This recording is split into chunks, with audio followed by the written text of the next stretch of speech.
Bismillahirrahmanirrahim. Assalamualaikum warahmatullahi wabarakatuh. Alhamdulillah, nahmaduhu wa nasta'inuhu wa nastahdihi. Wa na'udzu billahi min syururi anfusina wa min sayyiati a'malina.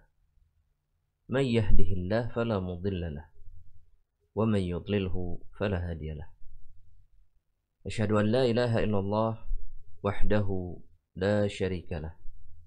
Wa ashhadu anna Muhammadan abduhu wa rasuluhu la nabiyya ba'da. Ya ayyuhalladzina amanu ittaqullaha haqqa tuqatih wa la tamutunna illa wa antum muslimun. Ya ayyuhan nasu taqu rabbakumul ladzi khalaqakum min nafsin wahidah wa khalaqa minha zawjaha wa batha minhuma rijalan katsiran wa nisaa. Wattaqullaha alladzi tasaaluna bihi wal arham innallaha kana 'alaikum raqiba. Ya ayyuhalladzina amanu taqullaha wa qulu qawlan sadida yuslih lakum a'malakum wa yaghfir lakum dhunubakum wa man yuti'illaha wa rasulahu faqad faza fawzan 'azima. Ahibati fillah, a'azzani Allahu wa iyyakum. Di dalam kesempatan ini kita kembali melanjutkan pembahasan yang sangat penting, khususnya bagi ahlus sunnah wal jamaah yang saat ini sedang mengalami musibah demi musibah, khususnya perpecahan di antara mereka.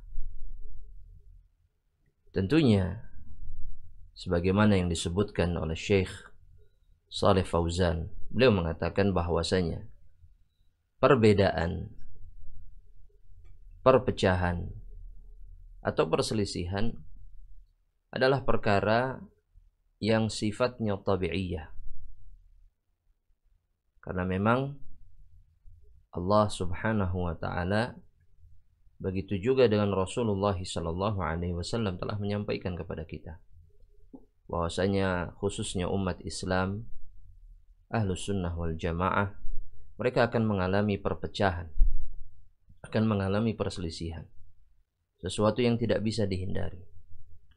Namun yang tercela dari perpecahan yang terjadi adalah ketika seorang Ahlus Sunnah mempertahankan perpecahan tersebut dan kemudian tidak berusaha untuk memperbaiki keadaan atau untuk memperbaiki hubungan dengan saudaranya sesama ahlu sunnah. Ini yang ingin disampaikan dan kemudian ingin dijelaskan oleh penulis Syekh Abdul Muhsin Al-Abbad Al-Badr hafizahullahu ta'ala di dalam kitab beliau Rifqan Ahlus Sunnati bi Ahli Sunnah. Kita masih di dalam muqaddimah, ahibati fillah, a'azzani Allah wa iyyakum, di mana beliau mengatakan, jamaah rahmatullah Allah subhanahu wa ta'ala, kita ulangi sedikit, fa ahlus sunnah wal jamaah, ahlus sunnah wal jamaah humul muttabi'una lima kana alaihi Rasulullah sallallahu alaihi wasallam. Yang disebut dengan ahlus sunnah wal jamaah, mereka lah orang-orang yang mengikuti seluruh perkara yang dilakukan oleh Rasulullah sallallahu alaihi wasallam wa ashabihi, dan juga para sahabatnya, wa nisbatuhum ila Rasulillah atau ila sunnatir Rasuli sallallahu alaihi wasallam, dan nisbat mereka kepada sunnah Rasulullah sallallahu alaihi wasallam allati hathat tamassuku atau tamassuka biha, yang mana Rasulullah sallallahu alaihi wasallam memang memberikan motivasi dan dorongan untuk berpegang teguh kepada sunnah Rasulullah sallallahu alaihi wasallam. Biqaulihi alaikum bisunnati, Dalam hadis yang diriwayatkan oleh Imam Abu Dawud dan yang lainnya, dan juga Imam At-Tirmidzi, fa'alaikum bisunnati wa sunnatil khulafa'ir rasyidin al-mahdiyyin ba'di atau min ba'di. Kalian wajib, kalimat alaikum bermakna amr, jamaah rahmatillah Allah subhanahu wa ta'ala dalam bahasa Arab. Bisunnati, kalian wajib mengikuti sunnahku atau berpegang dengan sunnahku. Wa sunnatil khulafa'ir rasyidin al-mahdiyyin, begitu juga dengan sunnah para khulafa, para khalifah yang disepakati oleh para sahabat Rasulullah sallallahu alaihi wasallam. Mereka berjumlah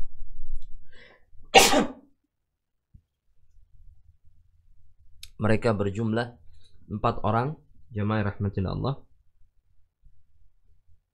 yang datang setelah Rasulullah sallallahu alaihi wasallam.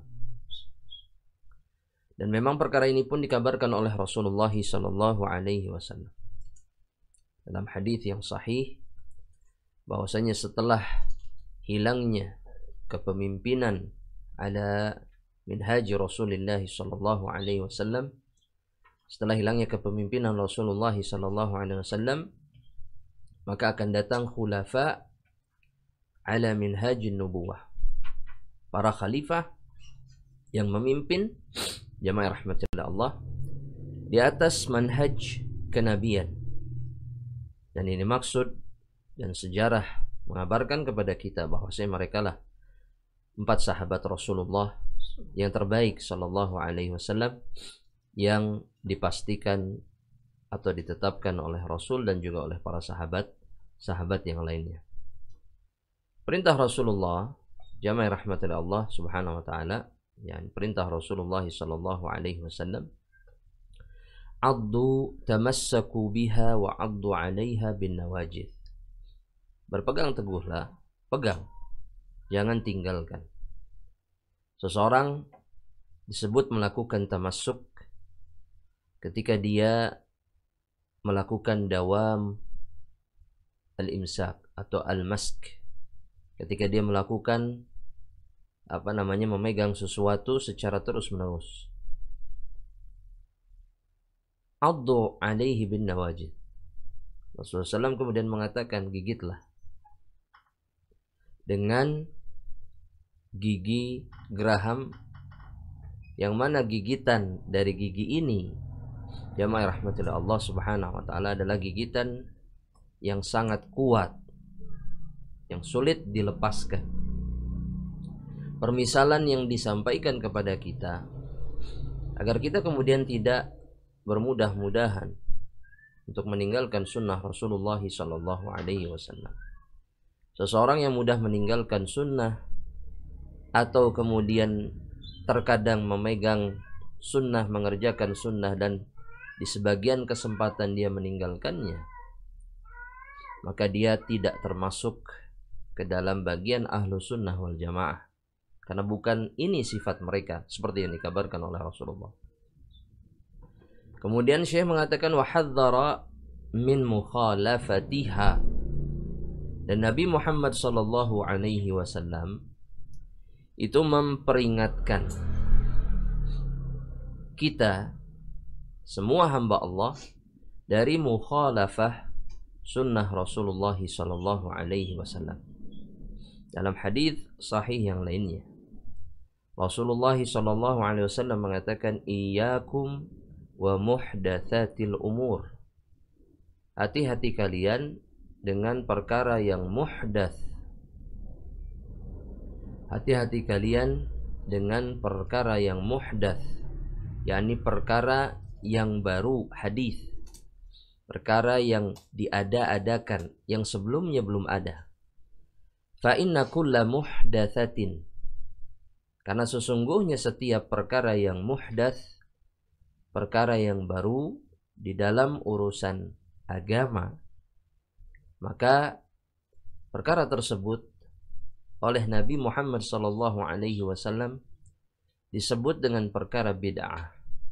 Beliau mengatakan, fa inna kulla muhdatsatin bid'atun.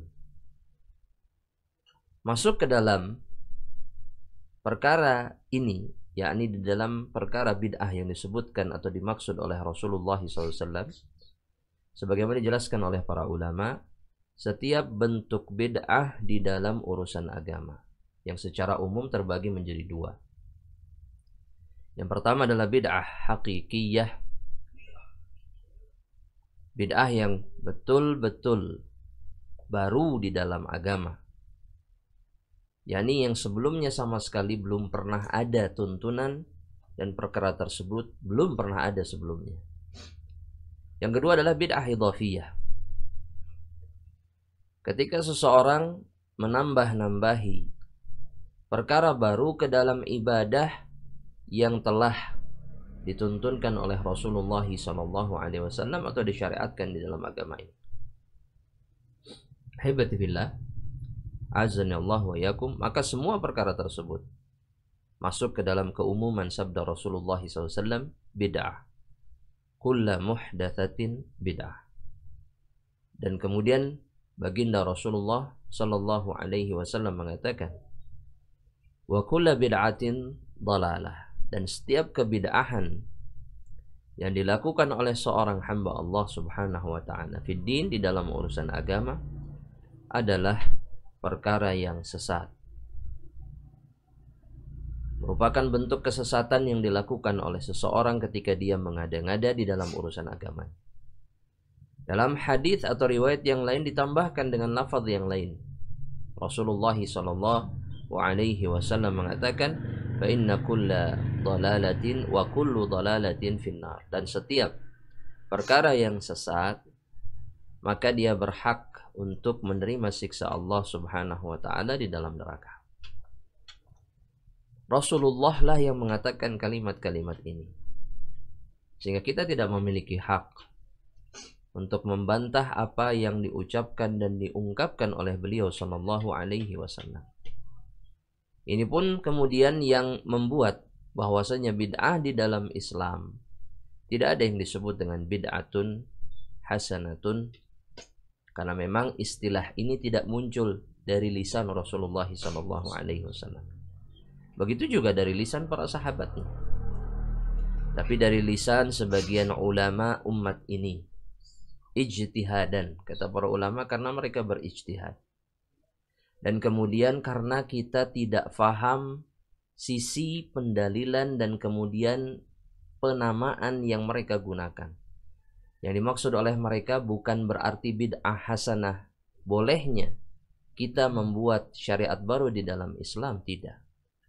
Yang mereka maksud dengan kata bid'ah di dalam istilah yang mereka buat adalah bid'ah lughawiyah. Perkara bid'ah yang dimaksud secara lughawi, bukan secara syar'i. Tapi bukan saat ini waktu untuk menjelaskan perkara tersebut. Kita teruskan apa yang disampaikan oleh penulis dalam kitabnya. Rasulullah sallallahu alaihi wasallam, kemudian kata Syekh, ya, beliau bersabda sallallahu alaihi wasallam, Rasulullah mengatakan, faman raghiba an sunnati falaysa minni. Seseorang yang benci akan sunnah Rasulullah sallallahu alaihi wasallam, tidak suka, memiliki keengganan untuk berpegang teguh kepada sunnah Rasulullah sallallahu alaihi wasallam. Dan bentuk yang paling nyata dari perkara atau tanda kebencian seseorang terhadap sunnah adalah ketika dia tidak mau menerima sesuatu yang telah tetap menjadi sunnah Rasulullah SAW. Atau kata para ulama, dia melakukan ketaatan kepada Allah Subhanahu wa ta'ala, namun tidak di atas jalan Rasulullah SAW. Ini pun bentuk kebencian terhadap sunnah.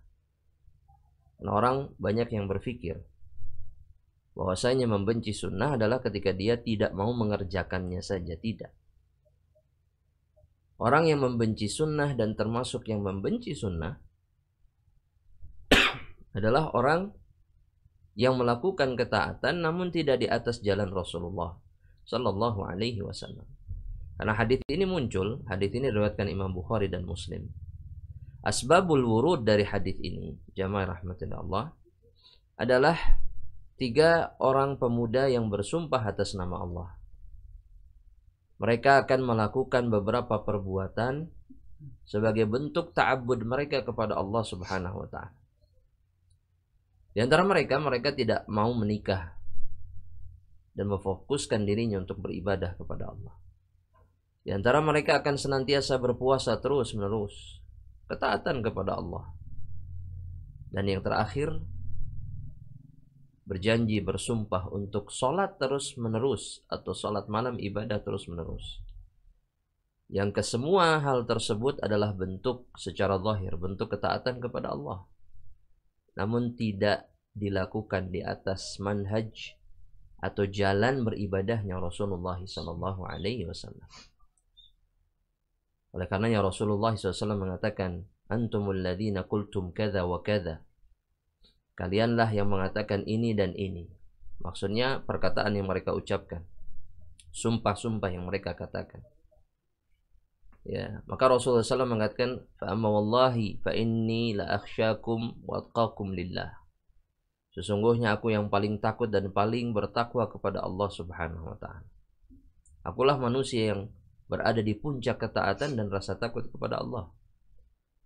Maka ketahuilah, kata Rasulullah SAW, ya, asumu wa uftir, aku berpuasa dan berbuka. Ya, usalli wa anam, kemudian aku salat dan tidur. Wa atazawwajun nisa, dan aku menikahi para wanita. Artinya Rasulullah sallallahu alaihi wasallam membantah, menggugurkan keyakinan 3 pemuda ini yang menganggap apa yang mereka lakukan adalah perkara yang benar, karena kesemuanya mereka lakukan dengan tujuan untuk melakukan ibadah yang terus-menerus kepada Allah. Kemudian Rasulullah SAW mengatakan, faman raghiba an sunnati falaysa minni. Orang-orang yang tidak suka dengan sunnahku, maka dia tidak termasuk golonganku pada hari kiamat. Maka ahibati fillah azanillahu wa yakum. Satu hadis ini saja menggugurkan seluruh hujjah yang dikemukakan oleh ahlul bid'ah ketika mereka mengatakan ada yang disebut dengan bid'atun hasanah, atau kemudian mereka beristihsan, menganggap baik perkara yang baru di dalam urusan agama yang mereka yakini sebagai kebenaran.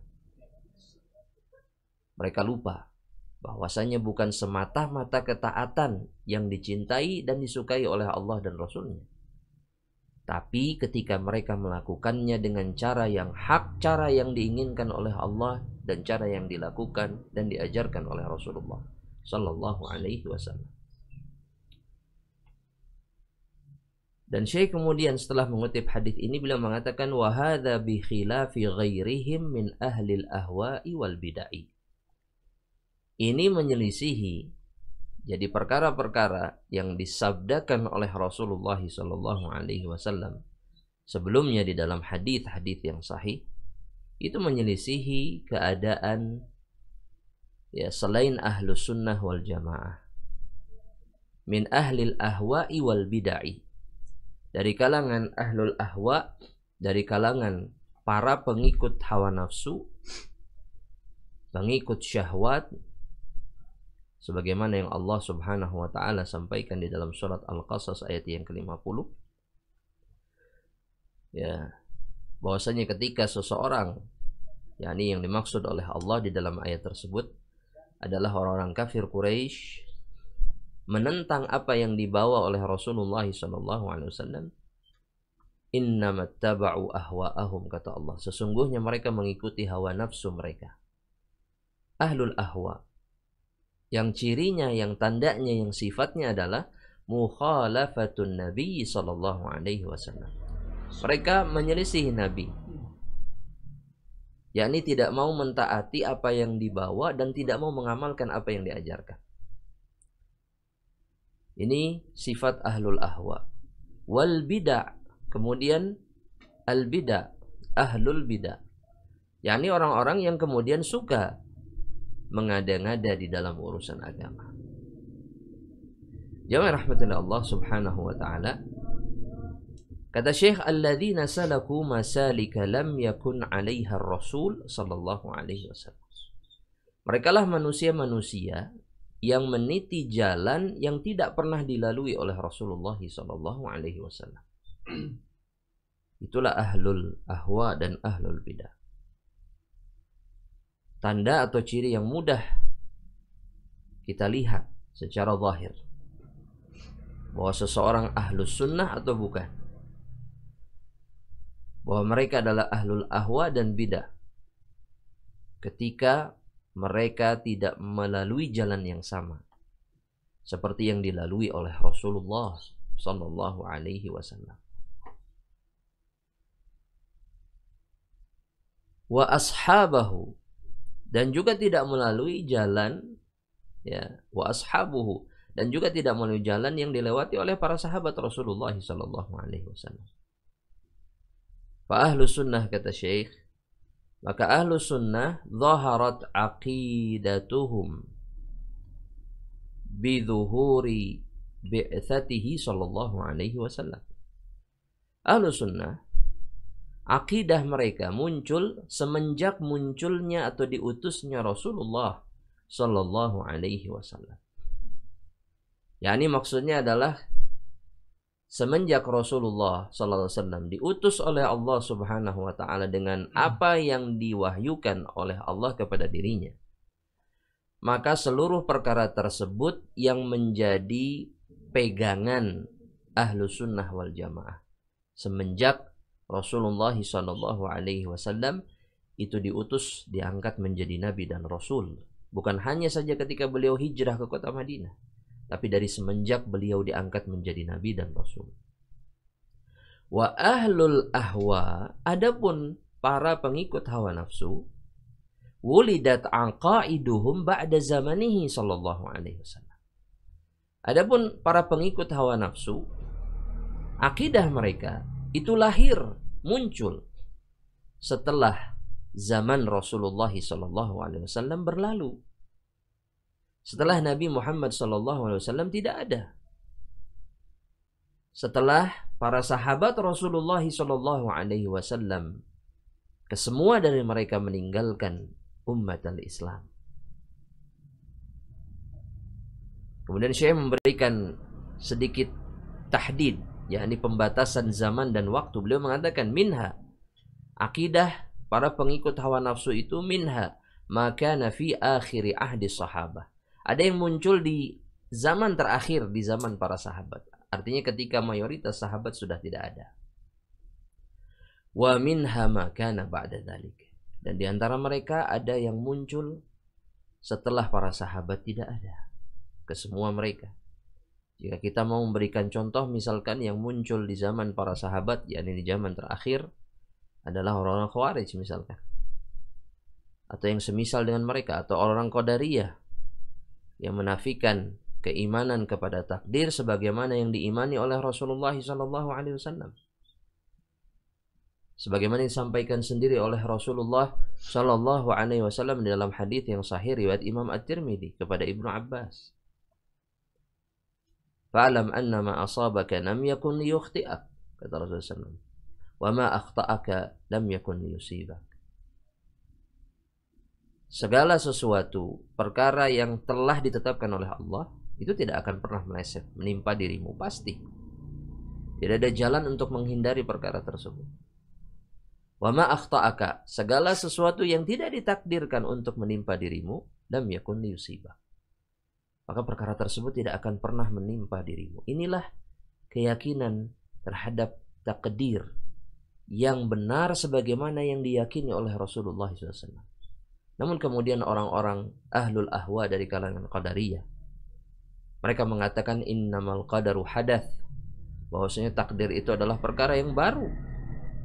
Ketika sesuatu dilakukan oleh seorang hamba Allah Subhanahu wa taala dan kemudian menghasilkan sesuatu, maka pada saat itulah takdir seseorang tercipta.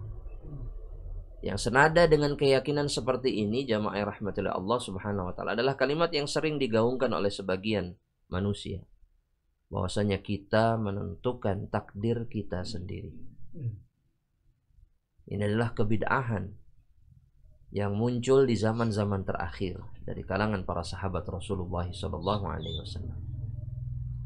Kemudian saya melanjutkan perkataannya, jamaah yang rahmatillah Allah.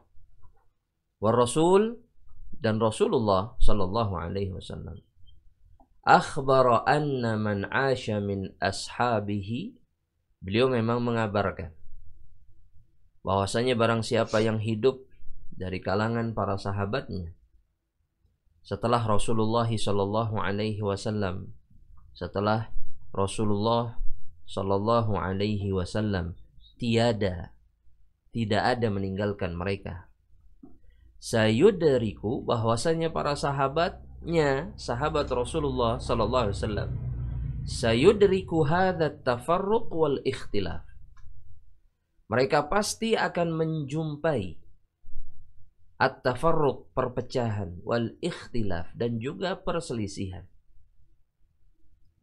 Seakan jamaah rahmatillah Allah, memang perpecahan dan perselisihan di umat ini adalah sesuatu yang memang sudah ditetapkan oleh Allah Subhanahu wa taala. La muhalah, kata para ulama, tidak ada jalan untuk menghindari perkara tersebut. Karena Nabi Muhammad mengabarkan hal ini kepada para sahabat. Dengan sabda beliau, jamaah yang rahmatillah Allah Subhanahu wa taala, kata beliau sallallahu alaihi wasallam dalam hadis riwayat Imam Abu Daud, hadis Irbad ibnu Sariyah, seorang sahabat yang mulia, kata Rasulullah SAW, innahu man ya'ish minkum fasayara ikhtilafan katsira, sesungguhnya barang siapa yang hidup di antara kalian setelah Rasulullah SAW tidak ada, fasayara ikhtilafan katsira, maka dia pasti melihat perselisihan yang banyak. Nabi Muhammad SAW mensifati perselisihan ini dengan istilah, ya, atau dengan kata katsira, yang banyak. Bahkan jamaah rahmatillah Allah Subhanahu wa taala, di dalam satu hadis beliau mengatakan, sataftariqu ummati, umatku akan berpecah belah, ya, menjadi 73 firqatan, menjadi 73 firqah. Nabi Muhammad sallallahu alaihi wasallam kemudian mengatakan, kulluha finnari illa firqatan au firqatun wahidah. Semuanya di dalam neraka Allah Subhanahu wa taala. Artinya semua terancam. Ini yang disebut dalam istilah syariat dengan istilah wa'id, ancaman. Allah melalui lisan Rasulullah SAW mengancam, ya, 72 golongan dengan ancaman masuk ke dalam neraka kecuali satu golongan saja, kata Rasulullah SAW. Ini yang sering kemudian dijadikan hujjah oleh para ulama, bahwasanya golongan yang selamat ini disebut dengan firqatun najiyah. Siapa mereka yang dikhususkan oleh Rasulullah SAW selamat dari ancaman Allah masuk ke dalam neraka? Hadis ini diriwayatkan oleh Imam Abu Dawud dan Tirmidzi. Rasulullah SAW menjelaskan siapa orang-orang yang selamat dari perpecahan yang akan menimpa umat Islam. Sampai 73 golongan. Dan satu golongan ini merekalah yang akan diselamatkan oleh Allah Subhanahu wa taala. Kita tidak bisa menetapkan diri kita, memastikan diri kita termasuk satu golongan yang diselamatkan oleh Allah, kecuali kita memastikan bahwasanya kita memiliki sifat yang disebutkan oleh Rasulullah SAW yang merupakan sifat satu golongan yang selamat dari ancaman tersebut. Maka Rasulullah SAW mengatakan yang selamat itu adalah al-jamaah. Hiyal jamaah, kata Rasulullah. Dalam riwayat yang lain Rasulullah SAW ya, beliau mengatakan ma ana alaihi al-yawm wa ashabi. Golongan yang berdiri di atas jalan yang aku dan para sahabatku berdiri di atasnya hari ini, kata Rasulullah SAW. Artinya orang-orang yang berpegang teguh kepada sunnah Rasulullah SAW. Ini disampaikan oleh Syekh, jamaah yang dirahmati oleh Allah, bukan sebagai pembenaran akan terjadinya perpecahan. Namun beliau ingin memperingatkan kita, khususnya ahlu sunnah wal jamaah, bahwasanya perpecahan yang menimpa kita ini, jamaah yang rahmati oleh Allah, adalah perkara yang bisa membuat kita celaka jika kita tidak tahu jalan keluarnya. Allah subhanahu wa ta'ala, jamaah yang rahmati oleh Allah, di dalam Al-Quran,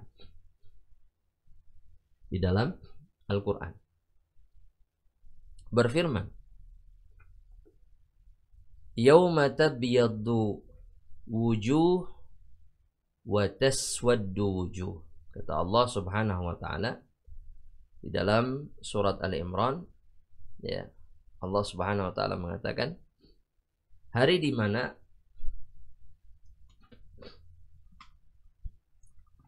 wajah-wajah sebagian hamba Allah akan menjadi putih dan sebagian hambanya yang lain itu menghitam.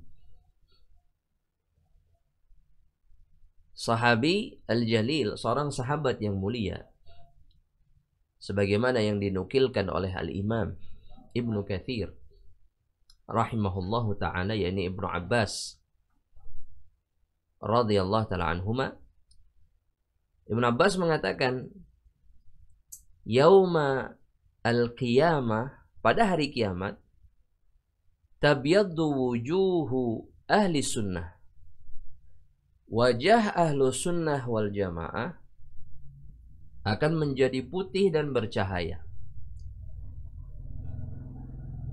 Wa taswaddu wujuh ahlil bid'ati wal furqah.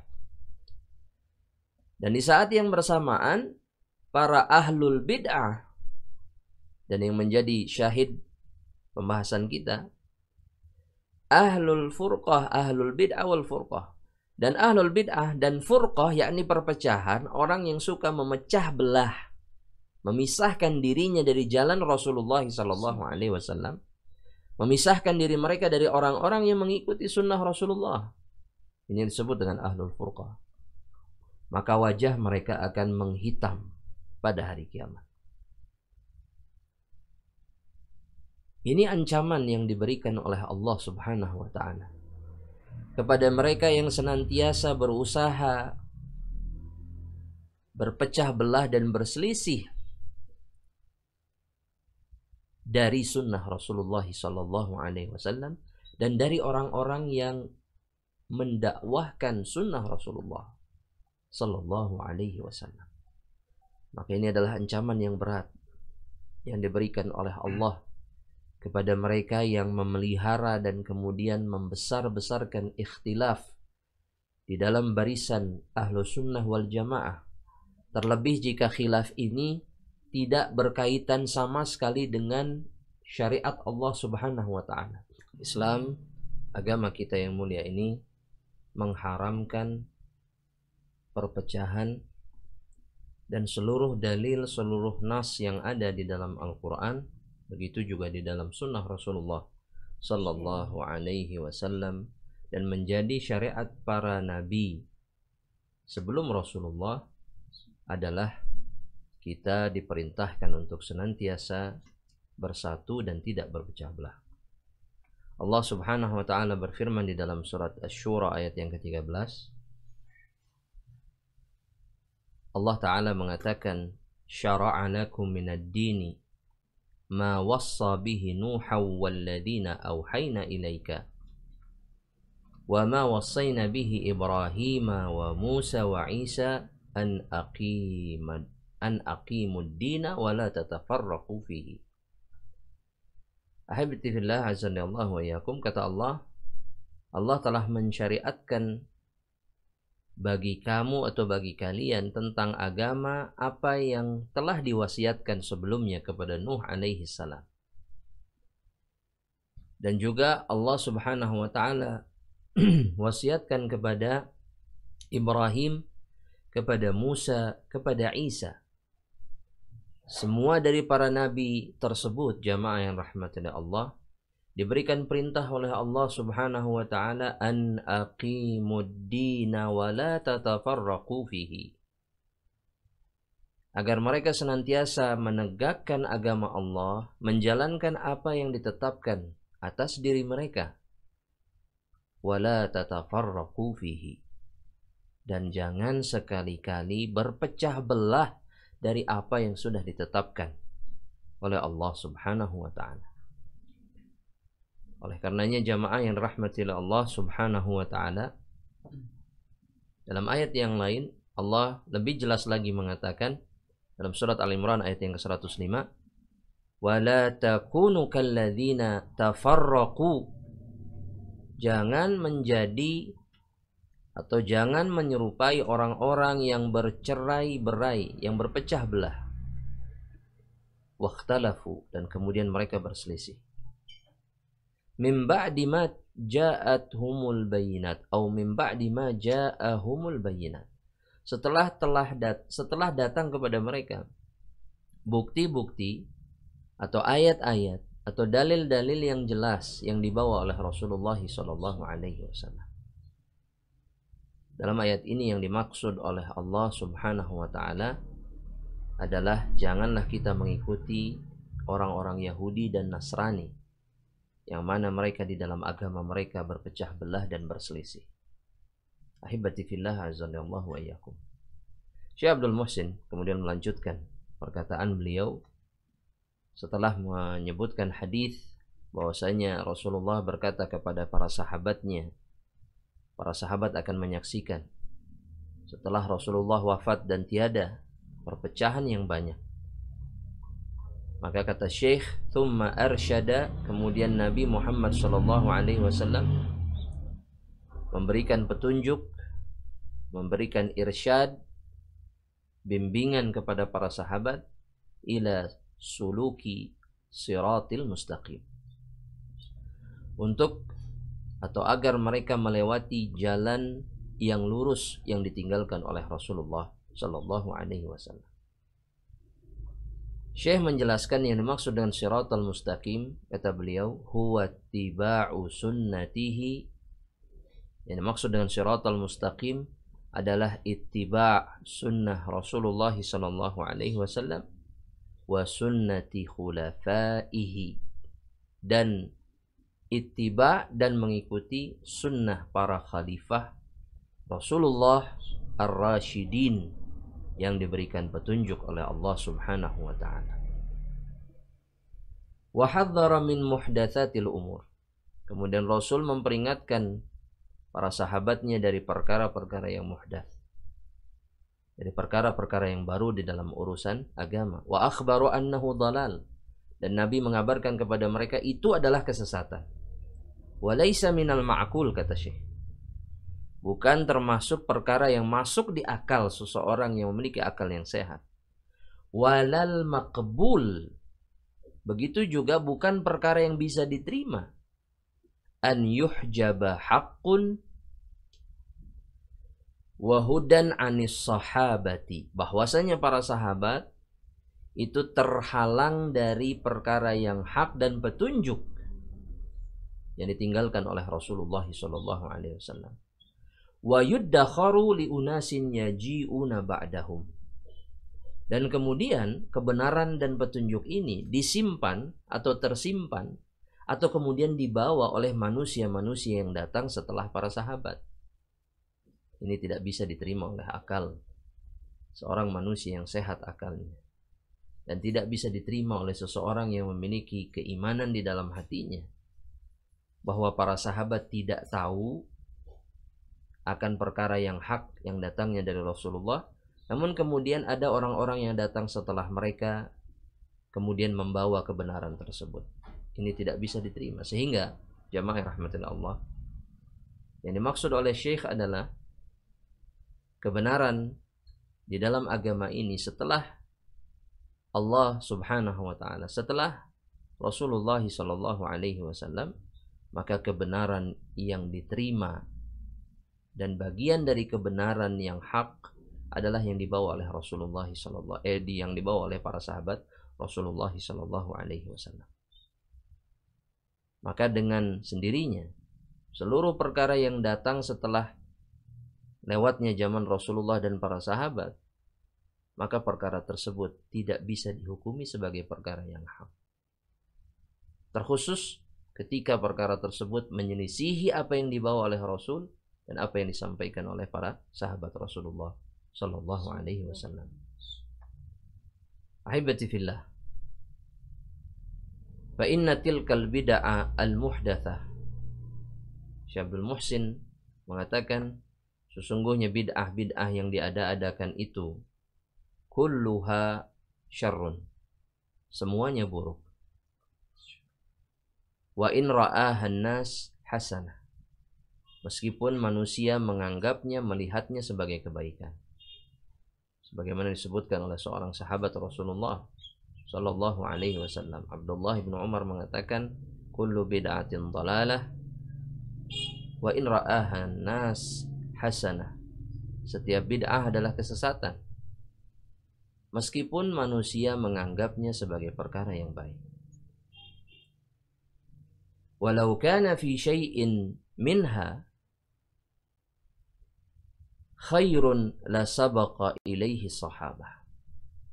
Jika di dalam perkara-perkara bid'ah yang diada-adakan setelah zaman Rasulullah dan para sahabatnya ada kebaikan,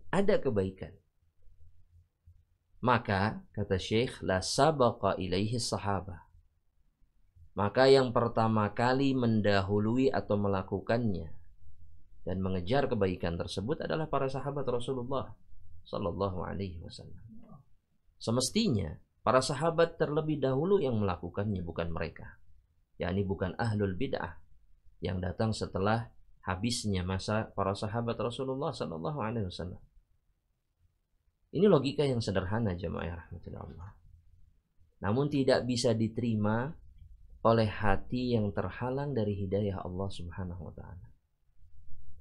Jika seseorang memiliki akal yang sehat, maka kalimat ini adalah kalimat yang tidak terbantahkan. Jika memang perkara tersebut mengandung kebaikan, maka sejatinya para sahabat terlebih dahulu yang akan melakukannya. Ini tidak bisa dibantah oleh akal sehat manapun. Namun kemudian yang menjadi masalah dan menjadi penghalang adalah hidayah. Maka kita tidak perlu juga berlebihan di dalam bereaksi atau menyikapi penentangan sebagian hamba Allah atas kalimat ini, jamaah rahmatillah Allah. Karena kita sedang menghadapi orang-orang yang hatinya dihalangi dari hidayah Allah Subhanahu wa taala. Nasallallahu salamat wal afiyah. Kita harus berlindung kepada Allah. Karena ketika hidayah dicabut oleh Allah, maka tidak ada satu kebaikan pun yang bisa memasuki hati tersebut. Ahibati fillah, azanillahu wa iyyakum. Kemudian Syekh mengatakan walakinnaha syarrun ubtuliya bihi katsirun mimman jaa ba'dahum. Akan tetapi bid'ah-bid'ah tersebut, perkara-perkara yang muhdats tersebut, itu adalah keburukan yang mana kebanyakan hamba Allah diuji dengannya. Khususnya orang-orang yang datang setelah generasi para sahabat Rasulullah sallallahu alaihi wasallam. Mimman inharafu, dari golongan manusia yang inhiraf, yang menyimpang dari jalan yang hak. Amma kana alaihi sahabatu ridwanullah ta'ala alaihim, yang menyimpang dari jalan para sahabat Rasulullah sallallahu alaihi wasallam. Asy-Syaikh mengatakan waqad qala, sungguh telah berkata Al-Imamu Malik, telah berkata Al-Imam Malik dalam sebuah athar yang dinukil di dalam beberapa kitab para ulama, di antaranya di dalam kitab Iqtida Siratil Mustaqim karya Syekhul Islam Ibnu Taimiyah, dari Ibnu Majishun ya, atau beberapa murid Imam Malik rahimahullah. Ibnu Majishun itu adalah murid Imam Malik. Disebutkan bahwasanya Imam Malik rahimahullah berkata, lan yasluha akhiru hadhil ummah illa bima salaha bihi awwalaha. Tidak akan baik akhir dari umat ini, tidak akan baik keadaan mereka di dalam agama, di dalam urusan agama, tidak akan baik, tidak akan pernah menemukan kebaikan, kecuali, kata beliau, illa bima salaha bihi awwalaha, kecuali dengan perkara yang telah membuat baik generasi pertama dari umat ini, yaitu Rasulullah, yaitu para sahabat Rasulullah sallallahu alaihi wasallam. Maka kemudian ditambah jamaah rahmatillah Allah subhanahu wa ta'ala, dalam kitab Syekh Abdul Muhsin, kalimatnya hanya berhenti sampai di situ. Padahal di dalam riwayatnya ada tambahan kalimat dari Al-Imam Malik, dan ini kalimat yang sangat penting yang disampaikan oleh beliau, dan ini menunjukkan beliau adalah seorang ahlus sunnah wal jamaah. Kata beliau, fama lam yakun yauma idzin dinan. Ya, apa-apa yang pada hari itu, yakni pada hari para sahabat Rasulullah SAW hidup bersama Rasulullah, lam yakun dinan, bukan bagian dari agama Islam yang mulia ini, bukan perkara agama, bukan perkara yang masuk ke dalam urusan agama. Pada hari itu, lam yakunil yauma dinan, maka hari ini perkara tersebut tidak menjadi agama, tidak menjadi syariat bagi kita. Kalimat yang ringkas dan sangat penuh dengan kebenaran. Saya ulangi kalimat tersebut. Fama lam yakun yauma idzin dinan, apa yang tidak menjadi agama pada hari itu, yakni pada hari di mana Rasulullah dan para sahabatnya hidup, la yakunul yauma dinan, maka pada hari ini perkara tersebut tidak menjadi bagian dari agama Islam, bukan bagian dari sunnah, bukan bagian dari syariat yang ditinggalkan oleh Rasulullah. Dengan kata lain, perkara tersebut adalah bid'ah. Ahibati fillah, a'azani Allahu wa iyyakum. Maka kalimat Al-Imam Malik yang baru saja kita kutip, huwal qaulul fasl, dia adalah kalimat pertengahan atau al-fasil, kalimat yang memutus antara ahlus sunnah dengan ahlul bid'ah. Dan benarlah apa yang dikatakan oleh beliau rahimahullahu ta'ala. Jamaah rahmatillah Allah. Walihada, kata Syekh Abdul Muhsin, oleh karena ini, fa inna ahlas sunnati yantasibuna ila sunnah, sesungguhnya ahlus sunnah adalah orang yang menisbatkan diri mereka kepada sunnah. Wa ghairuhum, adapun yang selain ahlus sunnah, yantasibuna ila nahlihim al-batilah.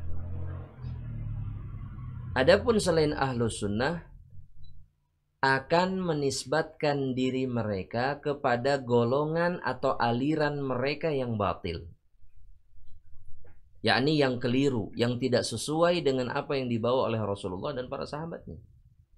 Kemudian beliau menyebutkan beberapa contoh, kal jabriyah, seperti orang-orang Jabriyah. Ya. Ini nisbat kepada keyakinan mereka yang batil. Wal qadariyah, kemudian orang-orang qadariyah yang menafikan takdir sebagaimana yang sudah kita sebutkan tadi. Kemudian wal murji'ah, kemudian orang-orang murji'ah yang meyakini kesempurnaan iman yang tidak bisa diganggu dengan maksiat yang dilakukan oleh seorang hamba Allah Subhanahu wa taala. Wal imamiyah, kemudian orang-orang imamiyah, al-ithnai asyariyah, yakni salah satu taifah dari kalangan Rafidhah, orang-orang Syiah Rafidhah yang disebut dengan imamiyah, yang meyakini kemaksuman 12 imam dari kalangan mereka. Au ila asma'i ashkhasin muayyanin, atau dinisbatkan kepada nama orang-orang tertentu, kepada nama para pendirinya, para foundernya. Seperti contohnya kal Jahmiyah, seperti orang-orang Jahmiyah, yaitu nisbat kepada Jaham ibnu Safwan. Atau Zaidiyah, ya, atau Asy'ariyah, nisbat kepada Abul Hasan al-Asy'ari. Wal Ibadiyah, ataupun orang-orang Ibadiyah. Wala yuqal inna min hadzal qabil al-wahhabiyah, dan tidak termasuk ke dalam contoh-contoh yang baru saja disebutkan oleh Syekh tadi istilah atau nama al-wahhabiyah yang sering diutarakan oleh sebagian orang sebagai nisbat ila Syekh Muhammad ibn Abdul Wahhab. Ini bukan salah satu contohnya, kata Syekh. Kenapa?